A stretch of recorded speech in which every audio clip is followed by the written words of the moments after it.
Second plate पे आप देखोगे -x and -y, Q3 plus में 2 और Q4 माइनस में 1। तो हर्षित जो आकाश में पढ़ता है उसने मुझे काफ़ी इंटरेस्टिंग सवाल मेल पे भेजा है और मैं बहुत ज़्यादा खुश हूँ कि आप सारी वीडियोस को फॉलो कर रहे हो and this channel is helping you, तो that makes me quite happy कि भाई चलो कहीं ना कोई स्टूडेंट को बेनिफिट हो रहा है, वही मैं चाहता हूँ। ठीक है, तो हर्षित ने बहुत अच्छा एक सवाल मुझसे शेयर किया था और बोला था कि सर इसको थोड़ा सा एक्सप्लेन कीजिएगा, तो इसीलिए ये वीडियो मैं बना रहा हूँ।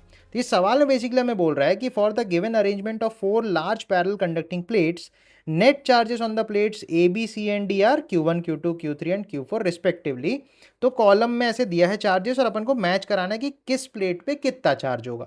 तो यहाँ पे अपन को 4 ऐसी प्लेट्स दे रखी है और इन चारों प्लेट्स को बैटरी से कनेक्ट किया। तो अगर मैं नंबरिंग करूँ 1 2 3 एंड 4, तो देखो कि आप 2 नंबर और 4 नंबर को बैटरी के जीरो पोटेंशियल वाले से कनेक्ट किया है और हायर पोटेंशियल को कनेक्ट किया 3 नंबर प्लेट से और 1 नंबर प्लेट से, और इनके सेपरेशन सबके डी दे रखे हैं, पोटेंशियल वी दे रखा है। तो इन प्लेट्स पे हमें चार्जेस बताने कितने कितने होंगे। तो इसको सॉल्व करने के लिए मैंने ऐसा डायग्राम बना लिया। ठीक है, अब मैं इसमें चाह रहा हूँ कि यार क्या क्या फंडा अपन लगा सकते हैं। तो सबसे पहले समझो जो भी बैटरी है उसका अगर पोटेंशियल वी है, तो अगर आप बैटरी को ऐसे सोचो कि एक हायर पोटेंशियल और एक लोअर पोटेंशियल है, उसमें भी लोअर पोटेंशियल को 0 मानो और हायर पोटेंशियल को वी अगर मानते हो, तो आप देख सकते हो 4 नंबर प्लेट और 2 नंबर प्लेट जो है वो 0 पोटेंशियल से कनेक्टेड है। तो सिस्टम ऑफ प्लेट्स में कभी भी किसी भी प्लेट को, कोई 1 2 3 जितने भी प्लेट्स हो, किसी भी प्लेट को अगर 0 पोटेंशियल या अर्थ से कनेक्टेड किया जाता है तो आउटसाइड फेसेस पे चार्जेस हमेशा 0 हो जाते हैं। ये फंडा अपन को मालूम है। तो आउटसाइड में अगर यहाँ चार्ज 0 और यहाँ चार्ज 0 हो गया तो काफ़ी हद तक क्वेश्चन तो ईजी हो गया। अब अपन को समझना है ये V हाई है, तो 3 नंबर प्लेट और 1 नंबर प्लेट हाई पोटेंशियल पे है। तो हाई पोटेंशियल का मतलब अपन बोल सकते हैं पॉजिटिव चार्ज इसमें होगा। ठीक है, तो अगर मैं बोलता हूँ 1 नंबर प्लेट पे लेफ्ट साइड 0 है तो राइट साइड में मान लो x हो जाएगा। तो अपन को पता है किसी भी प्लेट वाले सिस्टम में अपोजिट फेसेस पे इक्वल एंड अपोजिट चार्जेस आते हैं, राइट।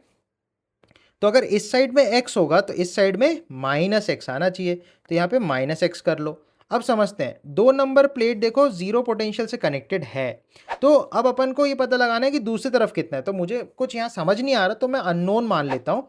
ठीक है, अब मानने को भी क्या मानना समझते हैं। देखो यहाँ पे जो भी चार्ज होगा यहाँ उसका अपोजिट होना चाहिए। ठीक है, तो मैं ये बोल रहा हूँ इस तरफ में क्या होना चाहिए, देखो पॉजिटिव चार्ज होना चाहिए मेरे हिसाब से। ठीक है, तो यहाँ पे अगर मैं y मान लेता हूँ तो यहाँ पे -y आना चाहिए, क्योंकि अपोजिट फेसेस पे इक्वल एंड अपोजिट चार्जेस होने चाहिए। ठीक है, फिर से ये बात समझते हैं। इस साइड में क्या होगा, देखो इधर पे अगर y है तो इधर पे कुछ पॉजिटिव ही आना चाहिए।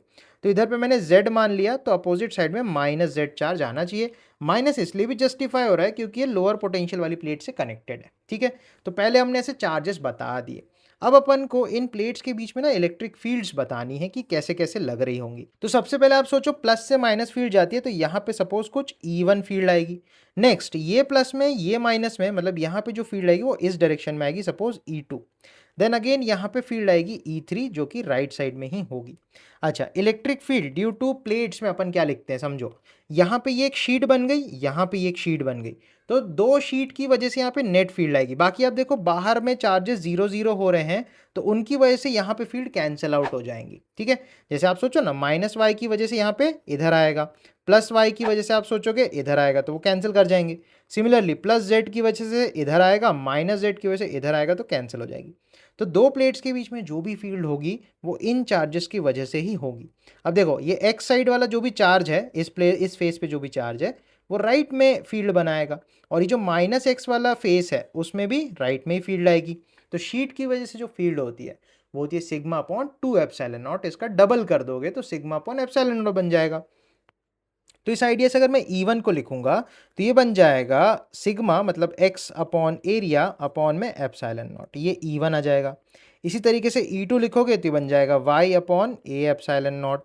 इसी तरीके से आप E3 लिखोगे तो ये बन जाएगा z/a ε0। अब अपन को एक चीज़ ये पता है, देखो पोटेंशियल हायर कहाँ लोअर कहाँ उस हिसाब से मैंने फील्ड लाइंस बना दी। तो अपन को एक चीज़ पता है डेल्टा V बराबर -E.R होता है। तो मैं डॉट वॉट सब निपटा रहा हूँ, माइनस साइन निपटा रहा हूँ, बिकॉज मुझे यहाँ पे साइंस पता है चार्जेस के और फील्ड्स की डायरेक्शन भी प्रॉपर पता है। ठीक है, तो अपन सीधा सीधा डेल्टा V को E इंटू दूरी लिख सकते हैं दोनों प्लेट्स के बीच में। ठीक है, तो अब देखो 1 नंबर और 2 नंबर प्लेट के लिए अगर अपन लिखें तो 1 नंबर 2 नंबर प्लेट के लिए आप लिखोगे हाई पोटेंशियल से लो पोटेंशियल गए तो V का अंतर आ रहा है, क्योंकि ये वाली प्लेट देखो V से कनेक्टेड है और 2 नंबर प्लेट जो है वो 0 से कनेक्टेड है। तो इन दोनों के बीच में जो पोटेंशियल डिफरेंस है that is V minus 0, high minus low. तो V माइनस 0 मतलब V ही लिख लेते हैं। तो V हो जाएगा E1 इंटू इनके बीच की दूरी D, तो ये हो जाएगा x upon a epsilon not into D। तो यहाँ से आप देखोगे आपको x की वैल्यू मिल जाएगी। इसी तरीके से अपन को 3 और 2 के बीच में करना पड़ेगा, क्योंकि 3 हाई पोटेंशियल पे 2 लो पोटेंशियल पे है। तो 3 से 2 के लिए अपन लिखेंगे v बराबर E2 हो जाएगी y by A epsilon not into दूरी। तो यहां से आपको y मिल जाएगी। और इसी आइडिया के साथ आप z के लिए जाओगे तो उसके लिए आप लिखोगे v3 का माइनस v4 का, दैट इज इसका पोटेंशियल v है, 4 का पोटेंशियल 0 है, तो v माइनस 0 तो v ही बन जाएगा। तो इसके लिए अपन लिखेंगे E3 इंटू डिस्टेंस, E3 की वैल्यू हो जाएगी z upon A epsilon not. तो ये अपने पास z भी आ गया। अब आप देखो एक नंबर प्लेट पे इस साइड में सिर्फ x चार्ज रहेगा, दैट मीन्स फर्स्ट प्लेट के ऊपर जो नेट चार्ज रहेगा वो epsilon naught v by D रहेगा। सेकेंड प्लेट पे आप देखोगे minus X and minus Y, तो ये भी माइनस में लेना पड़ेगा, ये भी माइनस में लेना पड़ेगा, मतलब सेकेंड प्लेट के पास 2 टाइम्स माइनस में A epsilon naught V by D हो जाएगा। इसी तरीके से जब आप Q3 निकालने जाओगे, Q3 पे y है और z है, तो y और z दोनों जोड़ोगे तो 2 times of A epsilon naught V by D बन जाएगा और ये पॉजिटिव में आएगा। इसी तरीके से Q4 अगर आप निकालोगे तो Q4 में आप देखोगे माइनस z है, तो यही आएगा बट माइनस में। तो इस तरीके से सभी प्लेट्स पे हम चार्जेस निकाल सकते हैं। Q1 प्लस में 1 टाइम्स आएगा, Q2 माइनस में 2, Q3 प्लस में 2 और Q4 माइनस में 1। तो इन चार्जेस को अगर अपन प्रॉपर टैली कराएं तो ये अपना आंसर आता है। तो Q1 को अपन लिखेंगे प्लस में, तो Q1 का वैल्यू R हो जाएगा, मतलब A का R हो जाता है। Q2 की वैल्यू हो जाएगी माइनस में 2 टाइम्स हो जाएगी, दैट इज S हो जाएगा, तो B का S हो जाएगा। Q3 की वैल्यू निकालोगे तो 2 टाइम्स मतलब Q आ जाएगा, और Q4 की वैल्यू आप निकालोगे तो वो P बन जाएगा, मतलब RSQP। तो RSQP that is third option I think Harshit ने एकदम करेक्ट किया है। तो वेरी गुड हर्षित, बहुत बढ़िया सवाल था और काफ़ी सारे स्टूडेंट्स को इससे बहुत ज़्यादा हेल्प मिलेगी। तो इस वीडियो में इतना ही रखते हैं। थैंक्स अ लॉट वापस से हर्षित को। एंड आप लोगों को जो भी कोई प्रॉब्लम्स होती है तो मुझे कमेंट्स में डेफिनेटली से बता सकते हो, और इस तरीके से कुछ अगर बहुत बढ़िया बढ़िया सवाल हैं तो आप मुझे मेल भी कर सकते हो। सो इस वीडियो में इतना ही रखेंगे, मिलेंगे अपनी नेक्स्ट वीडियो में, तब तक बढ़िया तरीके से पढ़ाई करो and take care, bye bye.